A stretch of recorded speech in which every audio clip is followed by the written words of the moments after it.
नमस्कार दोस्तों, हमारी आज की कहानी है पत्नी। 50 वर्षीय राजेश बाबू ने सुबह सुबह करवट ली और हमेशा की तरह अपनी पत्नी मीता को चाय बनाने को कहा और फिर रजाई ढककर करवट ले ली। कुछ पल उन्होंने इंतजार की, पर कोई हलचल ना होने पर उन्होंने दोबारा आवाज दी। ऐसा कभी भी नहीं हुआ था, इसीलिए राजेश बाबू ने लाइट जलाई और मीता को हिलाया, पर कोई हलचल ना होने पर ना जाने वो घबरा से गए। रजाई हटाई तो मीता निढाल सी एक और पड़ी थी। ना जाने रात ही रात में क्या हो गया।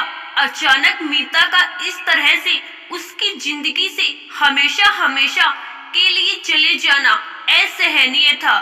धीरे धीरे जैसे पता रहता क्यूहा लोग इकट्ठे होते रहे और उसका अंतिम संस्कार कर दिया।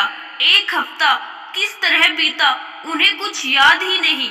उनका एक ही बेटा था जो कि अमेरिका रहता था। पढ़ाई के बाद वही नौकरी कर ली थी। बेटा आकर जाने की भी तैयारी कर रहा था।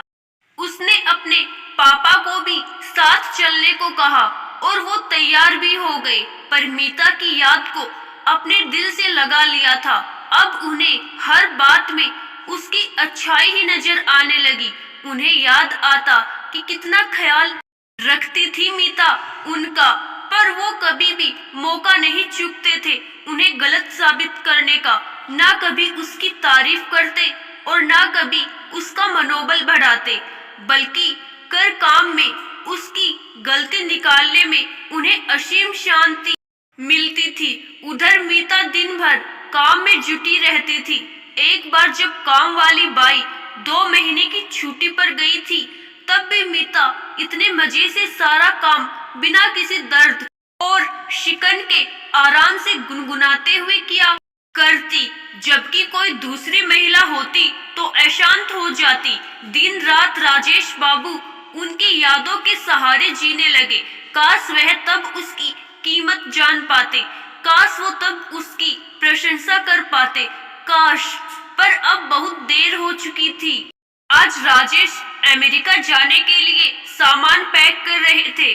पैक करते करते मीता की फोटो को देखकर अचानक फपक कर रो पड़े और बोले, मीता मुझे माफ कर दो, प्लीज वापस आ जाओ। मैं तुम्हारे बिना कुछ नहीं हूँ। आज जान गया हूँ कि मैं तुमसे कितना कितना प्यार करता हूँ। तभी उन्हें किसी ने पीठ से झकोरा। इससे पहले वो खुद को संभाल पाते, अचानक उनकी आंख खुल गई। उन्हें घबराई हुई आवाज में उठा रही थी। वो सब सपना था। एक बार तो उन्हें विश्वास ही नहीं हुआ, पर दूसरे पल उन्होंने मीता का हाथ अपने हाथों में ले लिया, पर आंखों से आंसू लगातार बहे जा रहे थे और वो बस एक ही बात कह पाए, I love you Meeta, I love you. और मीता नम हुई आंखों से अपलक राजेश को ही देखे जा रही थी। आशा करती हूँ दोस्तों आपको हमारी आज की कहानी जरूर पसंद आई होगी। धन्यवाद।